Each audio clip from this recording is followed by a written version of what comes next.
Hi and welcome. I'm Donna Emerson, your personal finance expert, and today I'm talking with Wendy Dull from Responsible Financial Solutions, and we'll be talking to you about a couple of our favourite subjects. That's credit card debt and kids and money.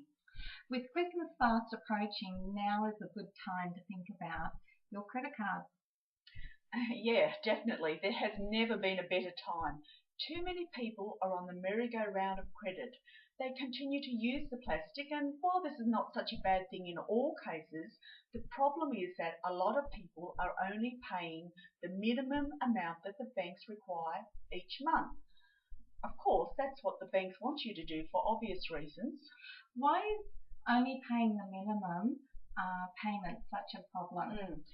If you actually sat down and looked at the figures, I think you get a bit of a shock to see how much that debt is going to grow and how long it is going to take you to pay off that debt just by paying the minimum amount.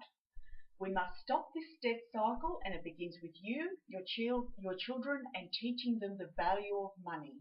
Donna, I guess a few people are thinking, how is my credit card debt related to my teaching my kids the value of money? Yeah, good question. Unfortunately, we all live in a society, it's all about buy now, pay later. We are continually bombarded through radio, TV, newspapers, catalogues with fantastic interest-free, no deposit offers. You must buy now. The offer ends this weekend, never to be repeated. We've all heard it 1,000 times. It's a bit like having the lollies in the checkout counter. They're continually in our face, and this is what we are up against. We must stop this debt cycle, and it begins in your home with your children, and it's all about teaching them the value of money from a young age. It can actually install great behavioural patterns that they can grow with and help them make good financial decisions in the future. Okay, so where do we start? Okay, the starting point is you.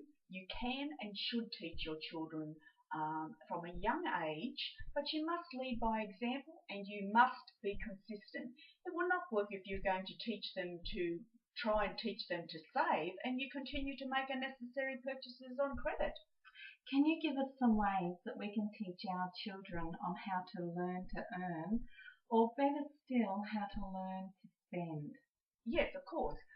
At the top of the list, and I've said this before, but it's just that it's so important. You must be a good role model to your children. You have to lead by example. Also, teach them the actual value of money.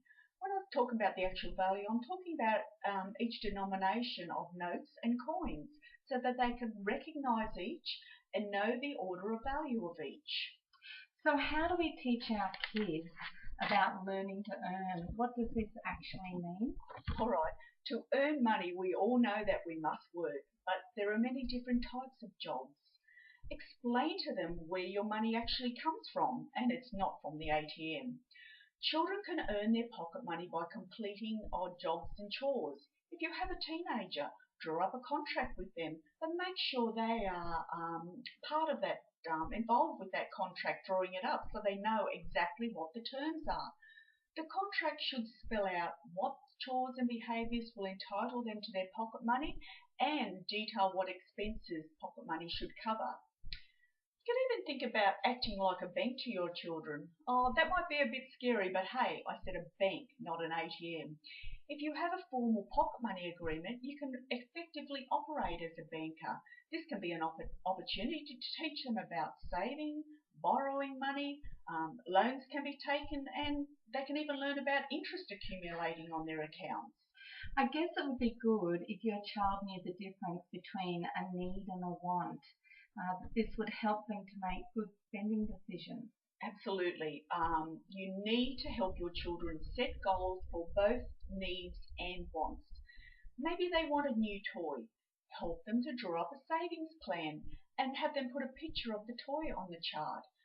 Children love visuals, and visuals are a great way to encourage good saving behaviour. And yes, you could also explain how a lay-by system works and encourage them to use this as an alternative. The benefits here is that they have chosen their purchase and therefore that they've had a very specific goal. Oh, yeah, definitely. It is That is so true, and the important thing about that is to allow your children to feel a sense of accomplishment. They've been saving for something, they've finally got it, they're excited about it, so let them experience that excitement. And another favourite of mine is the piggy bank. Oh yeah, no, the good old piggy bank. Everyone should have a piggy bank. Encourage your children to put their loose change into the piggy bank, and also let them see you pop some change in there for them. You could also encourage your children to do a spring clean. Um, Help them to discover options of ways to sell items to make money. The local paper or even eBay is a great one these days. Help them set up an eBay account and sell some of their items. So is there anything else you'd like to add? No, I think we've covered just about everything today. The last point I would like to make is that everyone should open up a savings account for their child at an early age. So how can we assist parents and children with this new information that you've just given them? All right, if you don't already have a bank account for your child, I've compiled a list of the best available bank accounts and the options that are available for you.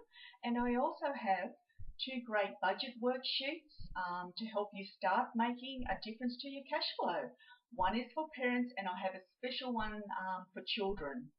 If you would like copies of either of these free resources, please email me at donna@responsiblefs.com.au. My email address will be on the Toddlers to Teens website, so yeah, just send me an email. But that's all for now, so thank you everyone. I'm Donna. And I'm Wendy. Bye. See ya.